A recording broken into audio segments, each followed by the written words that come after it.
हमेशा सच के साथ, केवल कमेंट टुडे टीवी।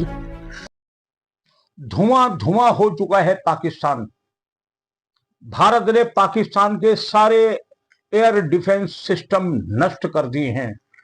9 आतंकवादी संगठनों के मुख्यालयों पर हमला बोला गया है। लेकिन दुर्भाग्य ये कहा जाएगा कि एक तरफ जहां पाकिस्तान में मातम छाया हुआ है, पाकिस्तान में मौत का मंजर समाया हुआ है, वहीं भारत में कुछ सियासी दल यहां ये कह ले कि इंडी गठबंधन के नेता मातम पोशी कर रहे हैं। वो आज भी सरकार पर सवालिया निशान लगा रहे हैं। अखिलेश यादव लखनऊ या दिल्ली में बैठ करके बेरोजगारी का रोना रो रहे हैं, भुखमरी का रोना रो रहे हैं, और एक शब्द उनके मुंह से नहीं निकल रहा है पाकिस्तान के इस विजयी अभियान पर, जहां सेना अपने अदम्भ साहस दिखा रही है। वहीं कांग्रेस के नेता सिंदूर जैसे शब्द को लेकर मजाक उड़ा रहे हैं। वो बार बार सरकार से सवाल पूछ रहे हैं, ये ऑपरेशन सिंदूर क्या है। एक कांग्रेस का नेता जो इनका प्रदेश अध्यक्ष है, वो रफेल में नींबू और मिर्च टांगकर तमाशा कर रहा है। क्या हो गया है इस देश के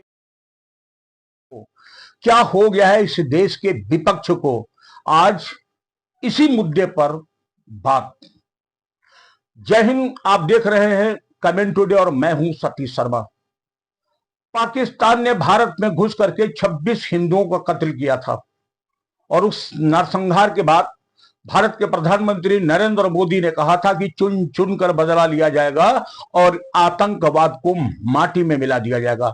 मात्र 14 दिन बाद भारतीय सेना ने अदम्भ साहस का परिचय दिखाया और चुन चुन करके पाकिस्तान में 100 किलोमीटर अंदर तक घुस करके पाकिस्तान के उन सारे अड्डों को नेस्तनाबूद कर दिया जहां आतंकवाद पलता और पनपता था।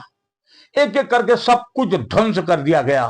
पाकिस्तान का आका यानी पाकिस्तान का वो बाप जो पाकिस्तान में बैठकर बार बार भारत को बंदर घुड़की देता था, हाफिज सईद आज कहां है किसी को नहीं पता।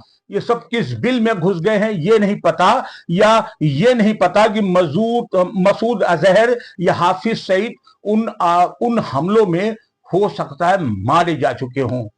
पाकिस्तान में इसीलिए मातम का शोर है। लेकिन पाकिस्तान की कलई तब और खुल गई जब उसने मरे हुए आतंकवादियों के ताबूत पर पाकिस्तान के झंडे लगा दिए, उनको गार्ड ऑफ ऑनर दिया, और सेना के लोग ताबूत को कंधे पर रखकर दफन करने के लिए ले जा रहे हैं। स्पष्ट हो गया कि आतंकवादी ही उनके आका थे। पाकिस्तान में तरह तरह मची है। चारों तरफ हाहाकार मचा हुआ है। चारों तरफ आग, धुआं, तबाही, लाशों के अलावा कोई दूसरा मंजर नहीं दिख रहा है। पाकिस्तान पर तो असर हो ही रहा है, लेकिन सबसे बुरा असर पड़ रहा है भारत में बैठे कुछ नेताओं को। कुछ ऐसे भी नेता इस देश में थे जो ये बार बार हिंदुस्तान को धमकी देते थे और प्रधानमंत्री को आगाह करते थे, अरे पाकिस्तान जाओ, पाकिस्तान से बात करो, पाकिस्तान ने चूड़ी नहीं पहनी है, उसके पास एटम बम है, हम पर फोड़ देगा। ये डरपोक नेता कोई और नहीं, अब्दुल्ला साहब थे, जो लंबे समय से कश्मीर के मुख्यमंत्री रहे। वो बार बार यही डर दिखाते थे कि पाकिस्तान चूड़ी नहीं पहने हैं, उसके पास एटम बम है, और पाकिस्तान को बचाने का सबसे बड़ा खेल खेल रहे थे कांग्रेस के नेता।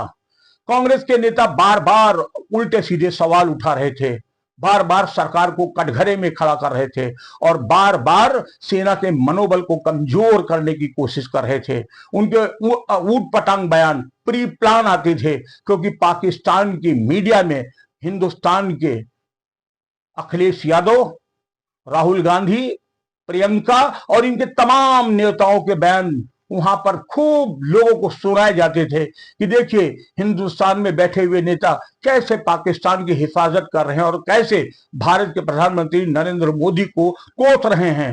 नरेंद्र मोदी हिटलर है, और ये पूरी पूरी खुराक यहां बैठे नेता सौंप रहे थे। जब अति होने लगी तब मजबूर होकर भारतीय जनता पार्टी के सुपर कंप्यूटर कहे जाने वाले सुधांशु त्रिवेदी को आना पड़ा। और सुधांशु त्रिवेदी ने आड़े हाथों लिया विपक्ष को। सुनिए क्या कह रहे हैं सुधांशु त्रिवेदी। पहलगाम हमले के बाद भारत पाकिस्तान की सीमा के ऊपर तनाव है और सीज फायर का उल्लंघन करते हुए पाकिस्तान की सेना की तरफ से यदा कदा गोलाबारी की जा रही है, तो दूसरी तरफ सीमा के उस पार से पाकिस्तान की सेना गोलाबारी कर रही है, तो सीमा के अंदर से कांग्रेस और इंडी गठबंधन के नेता निरंतर बयानों की गोलाबारी भारत की सेना को लक्षित करने के लिए कर रहे हैं। अगर पाकिस्तान की सेना को लगता है कि उनके इन प्रयासों से भारत की सेना डिमोरलाइज हो सकती है, तो मुझे लगता है ठीक उसी भाव से इंडी गठबंधन और कांग्रेस के तमाम नेता अपने बयानों के गोले बरसाते हैं, जो भारत की सेना के मनोबल को कम करने के लिए लक्षित होते हैं।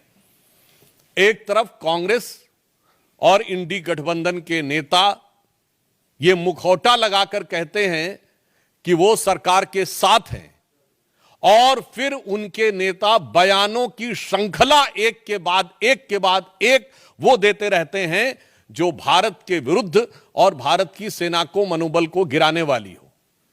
यह बात मैं गंभीरता से कहता हूं और दुख के साथ कहता हूं कि यह कुछ वैसा ही है जैसे पाकिस्तान यहां पर गतिविधियां करता है और ऑफिशियली यह स्टैंड रखता है कि उसका उनसे कोई लेना देना नहीं है, वो तो शांति चाहता है। ठीक उसी प्रकार कांग्रेस और इंडी गठबंधन का ऑफिशियल स्टैंड रहता है कि हम सरकार के साथ हैं, और उनके नेता जो छोटे नेता नहीं हैं, मुख्यमंत्री सिद्धारमैया, पूर्व मुख्यमंत्री चन्नी जी और आज अजय राय प्रदेश अध्यक्ष कांग्रेस पार्टी, ये निरंतर ऐसे बयान देते रहते हैं। और ये वो पार्टी है जब खुद सत्ता में थी तो आतंकवादी घटनाओं के बाद भी एक भी वर्ष ऐसा नहीं था जब मनमोहन सिंह सरकार ने पाकिस्तान से द्विपक्षीय शांति वार्ता स्थगित की हो, और 11 वर्षों में मोदी जी की सरकार में एक भी वर्ष ऐसा नहीं है जब पाकिस्तान से औपचारिक द्विपक्षीय वार्ता की हो। यह अपने आप में प्रमाण है कि हमारी सोच और उनकी सोच में क्या अंतर है। फिलहाल कुल मिलाकर के यहां नेता मातमपोशी करते रहे, उनको गरीबी दिखती रहे, भुखमरी दिखती रहे, बेरोजगारी दिखती रहे, नकारा सरकार दिखती रहे, वो जो देखना चाहे वो देखें और जितना दिखाना चाहे उतना इस देश को जनता को दिखाएं। लेकिन ये मान के चलिएगा साहब, अब इस देश की जनता तुम्हारी इस नपुंसकता को जान गई है कि तुम पाकिस्तान के टुकड़े पर पलने वाले हो। जनता अब वही देखेगी जो उसे आंखों से दिख रहा है कि कैसे दुश्मन पाकिस्तान की धज्जियां उड़ रही हैं, कैसे वहां लाशें और चित्कारें गूंज रही हैं। ये सब जनता देख रही है। अगले अंक में हम आपको बताएंगे कि आतंक के बहुत बड़ी फैक्ट्री को कैसे भारत ने तबाह कर दिया। जय हिंद। अगर आप सच देखना चाहते हैं, सुनना चाहते हैं, जानना चाहते हैं, तो अभी और इसी वक्त कमेंट टुडे चैनल को सब्सक्राइब करें। कमेंट टुडे चैनल केवल सच और सच और सच ही दिखाता है।